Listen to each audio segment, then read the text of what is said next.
السلام علیکم ورحمۃ اللہ وبرکاتہ۔ الحمد للہ رب العالمین والصلاة والسلام علی رسوله الکریم اما بعد، فجعل الامام الترمذی رحمہ اللہ هناك بابا وسماه باب ما جاء في زكاة الذهب والورق، فيقول: حدثنا محمد بن عبد الملك بن ابي الشوارب قال حدثنا ابو عوانة عن ابي اسحاق عن عاصم بن ضمرة عن علي رضي الله تعالى عنه قال قال رسول الله صلى الله عليه وسلم: قد عفوت عن صدقة الخيل والرقيق فهاتوا صدقة الرقة من كل 40 درهما وليس في 90 و100 شيء، فإذا بلغت 200 ففيها 5 دراهم. وفي الباب عن أبي بكر الصديق رضي الله تعالى عنه وعمر بن حزم. روى هذا الحديث الأعمش وأبو عوانة وغيرهما عن أبي إسحاق وعاصم بن ضمرة عن علي، وروى سفيان الثوري وابن عيينة وغير واحد عن أبي إسحاق عن الحارث عن علي. وسألت محمدا عن هذا الحديث فقال: كلاهما عندي صحيح عن أبي إسحاق، يحتمل أن يكون روى عنهما جميعا. تو سب سے پہلے ہم اولا نبدأ بالسند فنتحدث ونأخذ الكلام عن الإسناد. فالراوي الأول الذي يروي عنه الإمام الترمذي رحمه الله ومحمد بن عبد الملك بن أبي الشوارب، فاسمه فذكر هناك اسمه ونسبه. ثم بعد ذلك الذي يروي عنه محمد بن عبد الملك وأبو عوانة، فذكر أبو عوانة بكنيته فاسمه الوضاح بن عبد الله اليشكري، الوضاح من عبد الله اليشكري الواسطي البصري. ثم بعد ذلك يروي أبو عوانة عن أبي إسحاق، فأبو إسحاق هو عمر بن عبد الله بن عبيد السبيعي الكوفي، أبو إسحاق السبيعي الكوفي، اسمه عمر بن عبد الله بن عبيد. هو يروي عن عاصم بن ضمرة، فذكر هنا عاصم بن ضمرة باسمه. هو يروي عن علي رضي الله تعالى عنه، والخليفة الرابع من الخلفاء الراشدين المهديين، وهو صهر النبي صلى الله عليه وسلم، تزوج بابنة رسول الله صلى الله عليه وسلم فاطمة بنت محمد. قال قال رسول الله صلى الله عليه وسلم: قد عفوت عن صدقة الخيل والرقيق. اللہ کے رسول صلی اللہ علیہ وسلم فرماتے ہیں کہ ہم نے گھوڑوں کا اور غلاموں کے صدقے کو معاف کر دیا کہ اس کے اندر صدقہ نہیں ہے. فہاتوا صدقۃ الرقہ، لیکن اللہ کے رسول صلی اللہ علیہ وسلم نے کہا رقہ جو ہے، رقہ چاندی الفضہ کو کہتے ہیں فہاتوا ای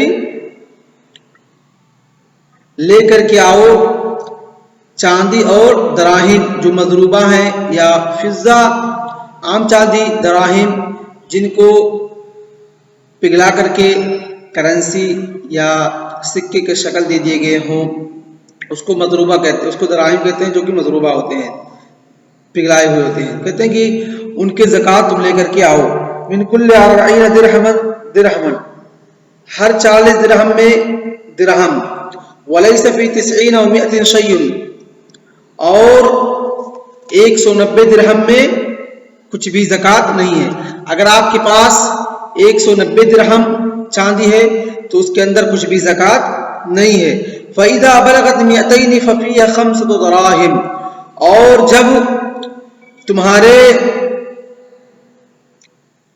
تمہاری چاندیاں 200 درہم کو پہنچ جائیں تو اس کے اندر کیا ہے؟ 5 درہم ہے. اس کے اندر کیا ہے؟ 5 درہم ہے. اور وہ کب ہیں؟ حولان حول کے بعد، یعنی چاندی کے اوپر زکوٰۃ کب واجب ہوتی ہے؟ جب وہ 200 درہم پہنچ جائے. اور بعض حدیث کے اندر آتا ہے 5 اوقیۃ، تو ایک اوقیہ کتنا ہوتا ہے؟ 40 درہم کا ہوتا ہے. ایک اوقیہ کتنا ہوتا ہے؟ 40 درہم کا ہوتا ہے. جب ہم 40 کو 5 سے ملٹیپلائی کریں گے تو آؤٹ کم کتنا ہوگا؟ 200 درہم، یعنی کہ 200 درہم جب ہمارے پاس ہوگا تو اس وقت اس ہمارے چاندی کے اندر زکوٰۃ واجب ہوگی.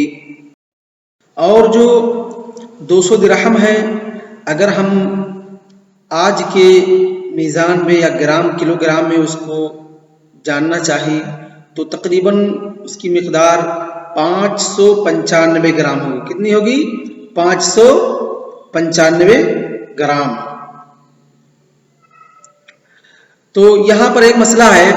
مسئلہ یہ ہے کہ کیا ہر قسم کی چاندی کے اوپر زکوٰۃ واجب ہے، ہم کو زکوٰۃ ادا کرنا ہے یا نہیں؟ تو چاندی کی 3 حالتیں ہیں. کتنی ہیں؟ 3 حالتیں ہیں. پہلا وہ چاندی جس کو ہم تو جو پہلی چیز ہے یا پہلی قسم ہے جو آدمی چاندی کو استعمال کرتا ہے یہ کہ اس سے تجارت کرتا ہے. تو اگر ہمارے پاس چاندی ہے ہم اس کی تجارت کرتے ہیں تو ہمارے اس چاندی کے اندر زکوٰۃ واجب ہے.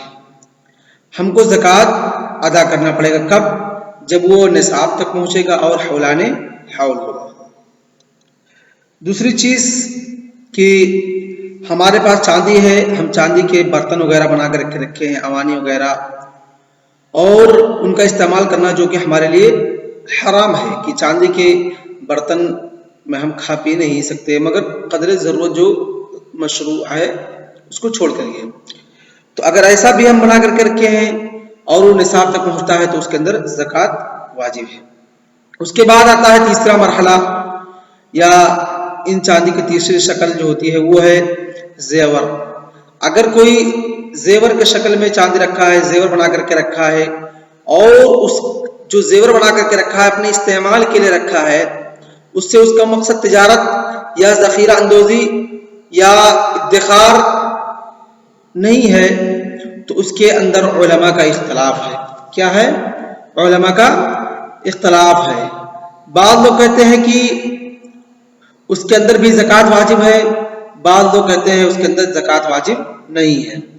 تو جو جمہور کا قول ہے، جمہور علماء جن میں سے جو کہ 5 صحابہ کرام سے مروی ہے، ابن عمر رضی اللہ تعالی عنہ، جابر، انس، عائشہ اور اسماء رضی اللہ تعالی عنہم، ان تمام صحابہ کرام سے، اور جو جمہور کا قول ہے کہ اور یہی مذہب امام مالکیہ کا بھی ہے اور حنابلہ کا بھی جو ظاہری مذہب ان کا یہی ہے، اور شافعیہ کا بھی معتمد مذہب جو ہے وہی ہے کہ، اور اسی طریقے سے اسحاق بن راہویہ اور ابو ثور اور شعبی، تمام علماء کرام کا جو مذہب ہے کہ اگر چاندی زیور کی شکل میں ہے، زیور کے لیے ہے، تو اس کے اندر زکوٰۃ واجب نہیں ہے.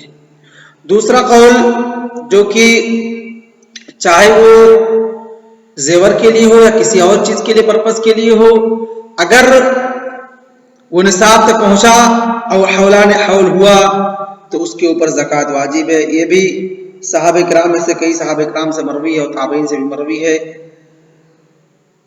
حضرت عمر رضی اللہ تعالیٰ عنہ، عبداللہ بن مسعود، ابن عباس، عبداللہ بن عمر بن عاص، سعید بن جبیر، اور اسی طریقے سے تابعین میں سے عطا، مجاہد، ابن سیرین، زہری، ثوری اور احناف کا بھی یہی مسلک اور مذہب ہے کہ زیورات میں زکوٰۃ واجب ہے، ہم کو زکوٰۃ ادا کرنا پڑے گا.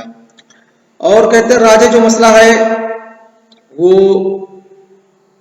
کہ عدم وجوب الزکاة فی الحلی المعد للاستعمال لعدۃ امور منها. کہتے ہیں کہ جو زیورات ہیں جو آدمی پرسنل یوز کے لیے رکھا ہے اس کے اندر زکوٰۃ واجب نہیں ہوتا ہے. اس کے چند امور ہیں یہ کہ جو زیورات ہیں وہ متاع شخصی ہیں، اور جن مال کے اندر زکوٰۃ کو واجب کیا گیا ہے یا اللہ کے رسول صلی اللہ علیہ وسلم نے واجب کیا ہے، اس میں قصد ہوتا ہے نمو کا اور بڑھنے کا، اور جو زیورات ہوتے ہیں اس کے اندر ایسا کوئی مقصد نہیں ہوتا ہے. اس لیے علماء کہتے ہیں کہ زیورات کے اندر زکوٰۃ واجب نہیں ہے. تو جہاں تک مسئلہ ہے یہ اختلافی مسئلہ ہے، اور آدمی کو چاہیے کہ اگر اس کے پاس زیورات ہیں، چاندی ہے 595 گرام سے اوپر جا رہے ہیں، تو وہ زکوٰۃ کو اس چاندی میں سے ادا کرے، من باب الاحتیاط، من باب الاحتیاط۔ اگر زکوٰۃ واجب ہے تب بھی وہ اس سے بری ہو جائے گا، اگر نہیں واجب ہے تب بھی اگر وہ اللہ رب العالمین کے راستے میں نکالتا ہے، زکوٰۃ ادا کرتا ہے، تو اس کو ثواب ملے گا۔ اس کے بعد کہتے ہیں وفی الباب عن ابی بکر صدیق رضی اللہ تعالی عنہ، اور اس باب میں حضرت ابو بکر صدیق سے حدیث مروی ہے، عمر بن حزم سے مروی ہے، کہتے ہیں روا هذا الحديث الاعمش وابو عوانہ وغیرهما عن ابی اسحاق، کہتے ہیں یہاں پر ابو اسحاق سے روایت کرنے والے کون ہیں؟ ابو عوانہ ہیں، کہتے ہیں لیکن اس حدیث کو ابو اسحاق سے روایت کرنے والے اعمش بھی ہیں، اور ابو اسحاق روایت کرتے ہیں عاصم بن زمرہ سے، اور عاصم بن زمرہ روایت کرتے ہیں علی سے، اور اسی طریقے سے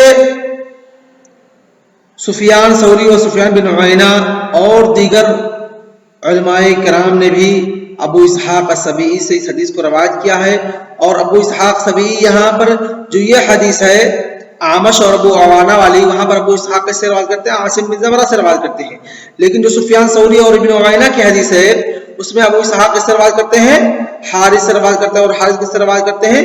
علی سے روایت کرتے ہیں۔ گویا کہ اس حدیث کی کتنی سند و کتنے طریق ہیں؟ 2 ہیں۔ مدار سند کہاں ہے؟ سند کی مدار حضرت علی رضی اللہ تعالیٰ عنہ پر ہے۔ حضرت علی سے روایت کرنے والے کتنے لوگ ہیں؟ 2 لوگ ہیں، ایک حارث ہے، دوسرے عاصم بن زمرہ ہے۔ عاصم بن زمرہ جو ہیں ان سے روایت کرنے والے کون ہیں؟ ابو اسحاق، ان سے روایت کرنے والے ابو عوانہ اور اعمش ہیں، اور دوسری سند جو ہے حضرت علی سے روایت کرنے والے حارث ہیں، اور حارث سے روایت کرنے والے کون ہیں؟ ابو اسحاق ہے، پھر ابو اسحاق سے روایت کرنے والے سب ہیں۔